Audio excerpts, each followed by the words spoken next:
बिहार विधानसभा चुनाव में आरजेडी भले ही 122 सीटें जीत के बहुमत में 12 सीटें पीछे रह गई हो, लेकिन इस विधानसभा चुनाव में आरजेडी सबसे बड़ी विपक्षी पार्टी बनकर सामने आई। साथ ही तेजस्वी यादव की नई छवि ने राजनीतिक पंडितों की सोच बदल दी है। जिस तरह से चुनाव में आरजेडी ने 75 सीटों के साथ सबसे बड़ी पार्टी बनकर उभरी है, उसने पार्टी में नई जान डाल दी है।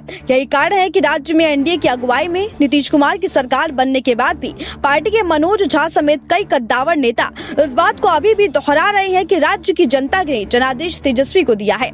इस बात के आरोप तेजस्वी यादव पहले भी लगा चुके हैं कि जनता ने महागठबंधन के पक्ष में फैसला दिया, लेकिन चुनाव आयोग ने नतीजा एनडीए के पक्ष में दिया।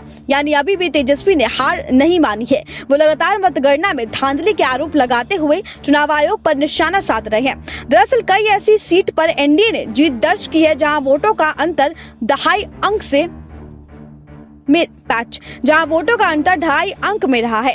यही वजह है कि तेजस्वी एनडीए की सरकार के गठन के बावजूद भी अब तक चुप नहीं बैठ रही है। अब इसको लेकर तेजस्वी यादव अपनी आगे की रणनीति पर काम कर रहे हैं। नीतीश के कई मंत्री विपक्ष के निशाने पर है। वही पार्टी लगातार रोजगार और अन्य मुद्दे को जनता के बीच अभी भी उठाने से चूक नहीं रही है। मनोज झा ने हाल ही में एक इंटरव्यू में कहा था कि जिस तरह की उठापटक एनडीए में चल रही है, उसने विधायक असहज महसूस कर रहे हैं। ऐसे में 6 महीने से ज्यादा उनकी सरकार नहीं चलने वाली है। बता दें, चुनाव मतगणना में कथित धांधली को लेकर 2 दर्जन से अधिक विधायकों ने कोर्ट का दरवाजा खटखटाया था। मतगणना के दिन भी पार्टी के नेताओं ने रिटर्निंग ऑफिसर से पूरी डिटेल्स मांगी थी और चुनाव आयोग से शिकायत भी की थी। वही आरजेडी लगातार नीतीश के मंत्रियों पर कई सवाल खड़े कर रही है। शिक्षा मंत्री बने मेवालाल चौधरी इन दिनों सुर्खियों में है। दरअसल उन पर प्रोफेसर नियुक्ति घोटाले में शामिल होने के आरोप हैं। इसको लेकर भी आरजेडी लगातार निशाना साध रही है।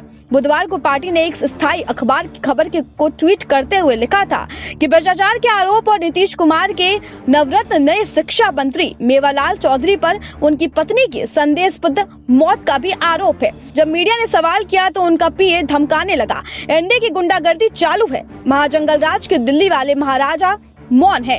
वही 16 दिसंबर को आरजेडी नेता और राज्यसभा सांसद मनोज झा ने बिहार के कई मुद्दे को जोरों से उठाते हुए नीतीश कुमार को घेरा था। उन्होंने ट्वीट करते हुए कहा कि बिहार के प्रिय युवा संविदा कर्मियों, नियोजित शिक्षकों, शिक्षा प्रेरकों और अतिथि अनुदेशक जाविका दीदी और अंडवानी रसोई साथियों, बदलाव के आप जनादेश को शासन आदेश में बदल दिया है। आइए सड़क पर उतरकर एक एक मुद्दे का हिसाब मांगे। राजद बिहार चुनाव परिणाम के आने के बाद लगातार सक्रिय है और कई मुद्दे और मंत्रियों को लेकर जोर शोर से सवाल उठा रही है। इस बार के विधानसभा चुनाव में एनडीए को 125 सीटें मिली है, जबकि महागठबंधन के खाते में 110 सीटें आई हैं। 75 सीटें के साथ आरजेडी इस चुनाव में सबसे बड़ी पार्टी बनकर उभरी है। वही बीजेपी को 74 सीटें मिली है। जेडीयू को सिर्फ 43 सीटें ही मिल पाई हैं, जबकि इसमें 115 सीटों पर किस्मत आजमाई है। Bureau report, SPN9 news.